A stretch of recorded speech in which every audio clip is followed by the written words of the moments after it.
the Camino channel, voices of the pilgrims, and of others, people who make the Camino experience possible for those many pilgrims who walk over its miles on the way to the great cathedral at Santiago.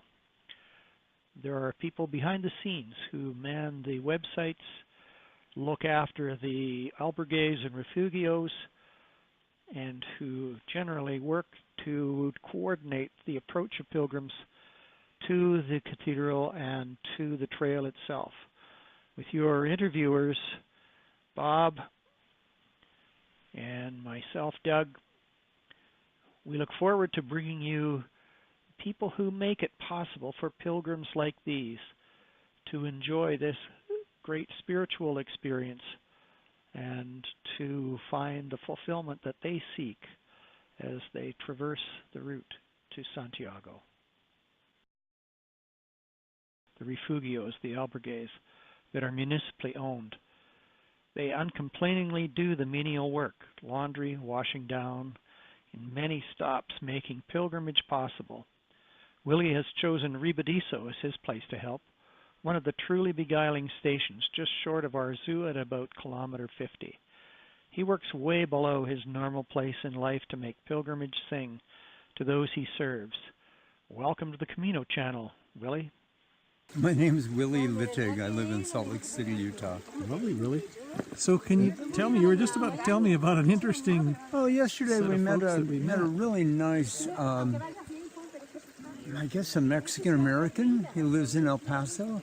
He's got one prosthetic leg. He's on a bicycle. And wow. He had cycled from Roncesvalles over to the hard way. He went over. On the way up, he met a guy that had 2 GPSs, and he said, "Oh man, this looks like the Google truck. I'll follow him." Oops. They were both on bikes. They went all the way down to where the Valcarce connection is, 2 kilometers out of Roncesvalles. Yeah. They were lost, and it was night, and it was fog, and they went the wrong way. So they went back to Valcarce, 22 kilometers. Realized then they were the wrong way. They went back to where they were, went over the hill again to Saint Jean Pied de Port. Oh. So I don't know how many hours that was, but it was probably 25 hours. Yeah. And the privilege is you get to start again. Then the neat thing, and he was very complimentary. This guy had all the equipment and he was lost. But he didn't ever abandon him. He stayed with him. So the two of them were just totally confused. They didn't really know where they were. They got back to a crossroads they recognized. They went back to where they came. But the guy, he was very complimentary that in the middle of the night, this guy didn't just dump him. Yes. How wonderful. They didn't know they were 2 kilometers away from where they wanted to be. And this is your 6th Camino, is it? Yeah, this is. I walked this one from this on the French Camino this time from Hospitaleros to here, which is Ribadiso de Baiso, and probably the nicest public albergue on the French Camino, right on the Rio Iso. Let's have a look here while we're talking. We have the last Roman bridge on the Camino before Santiago. And it's very, very popular here. So it's just been a delightful 2-week stay. We're members of APOC, American Pilgrims on the Camino. Oh, okay. And so this is staffed seasonally, but by 2 Americans all the time. Oh. As well as two professional people that live here, and they do all of the administration. They touch money. Good. Keep it out of the hands. We don't want to be responsible. No, of course. So, but it's just a rare opportunity to sort of give back to the Camino. What a great idea. Are you going to be a Hospitalero, or have you been before? Yeah, this is my 3rd time. Okay. I was in Salamanca on the Via de la Plata, and then I was in Estela, which is 2 days walking out of Pamplona. And delightful experience there. They're really great co-hosts from Burgos. Salamanca was a tough 2 weeks, but I'll just leave it at that. It's a lovely city, but adios, Christian, gustos mío, adios. That's the professional help that comes in every day. Okay. She came today because she's cleaning by herself, and her son came in, and we had a full house, very lively full house yesterday. took a little extra cleaning this morning. Really? But not to complain. So why was Salamanca difficult? I was supposed to be with someone else. I was alone. I've been alone before. I've walked the Camino, 500 miles alone, but you're never alone. Yes. You know, you always have time to converse and have meals with people. I mean, that's really your own choice. It was just long hours, started at 6 in the morning till 10 at night. And the few hours I had to myself were times when the restaurants were closed. So You had no ability I had to a eat chance and to catch eat. up? I could only have bar food, Uh-huh. you know, and I know the bocadillo is the national food, but it gets tiring. Enough is You know, enough. so I would have liked to have had more more opportunities to sit down, have a meal with someone, Yeah. and it would have been more interesting to work with someone else. Tell me Although- how if you wouldn't mind, how your motivation has changed over the times that you've come. That Motivation, your idea about why you're here and what you're doing here. well, when I first walked the French Camino, that was my first Camino. I had a bad ACL, MCL for 8 years. Originally, the doctor told me I was too old to fix it. Oh, yeah. Then I, thank God, That's found another opinion 8 years later after, you know, being careful walking off a street curb or anything else. Yeah. And got a great doctor. He fixed that. And I just told myself that, you know, because I had just been a couch potato for 8 years, you know, limited physical activity because I couldn't trust my leg. Yeah. I thought I'd heard about the Camino. I had a friend that walked it, you know, 20, 25 years earlier. She walked it 3 times, I think, looking for a husband.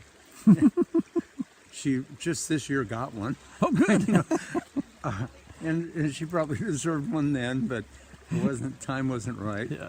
And so I thought I'd, you know, give the new leg a test. A bit of a workout. Yeah, and you know, and I think that we're all afraid of getting old. Yes. So I wanted to see what I could do. I had no idea that I would find it to be interesting mentally. How much time I got to spend in my own head. I was a little disappointed that there wouldn't be world peace at the end. I thought I'd resolved most of that. But and then I was fortunate enough to come back the next year, walk the Portuguese with my wife, and then she, although we were in the hospital a couple times with her feet, she actually suggested coming back. Oh, really? She was a real hog for punishment, eh? So came back. We walked the English Camino, and again we saw some hospital time with her feet. She still wanted to come back, and we came back and did the. Let's see, that was the English Camino, and then we came back 2 years later and did the Sanabre, which is the last piece of the Via de la Plata from Orense. It is a beautiful short Camino. Whoa. It's just gorgeous. It's the one I would recommend. I think the Sarria to Santiago is beautiful. There's no one on the Orense to Santiago. There's very few people. It's gorgeous. The albergues are lovely. It's just not the one. Another version. Yeah, it's just It's, you know, I mean, I would put it way over, the English or the Portuguese for short Caminos. Oh. I think it was a good experience. Anyway, Wow. I had come and been a volunteer here a couple times. Like I said, Salamanca and Estela, and then here in Ribadiso, and then luckily Pam didn't have to go through training with me to come here this year and work, the two of us. And this is one of, it's a lovely place, and the facilities for the Hospitaleros here are very nice as well. And everyone comes across this bridge. This is the focal point. I mean, at this point you have the Via de la Plata, you've got the Primitivo, all of them have now linked for the last 40K into Santiago. Many people will stop early in the morning here and spend the whole day to kind of get ready for the final 2-day push. And I think it's just a great place to stop. Wow. Willy, I want to thank you very much for sharing your welcome. story Thank with you. me. Yeah. And I know that the folks that watch the Camino channel are going to have a great time. Oh, good. Seeing you and hearing about the very, very many versions of the Camino, and being a Hospitalero, which is another whole side of the Camino experience that perhaps people have never considered. The only frustration is that there are some large trout and it's not fishing season. Boy, wasn't that a great talk? I so enjoyed these people. We're looking forward to the next one.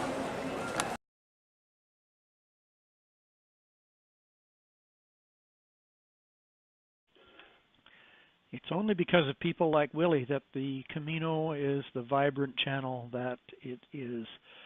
We're very grateful to him for spending time and to telling us about the glorious albergue Ribadiso at about kilometer 40, just short of the big push for the cathedral. And we'll look forward to having you be with us for another installment on the Camino channel. Voices of the Pilgrims. Please subscribe so that you can catch the next one. Thank you.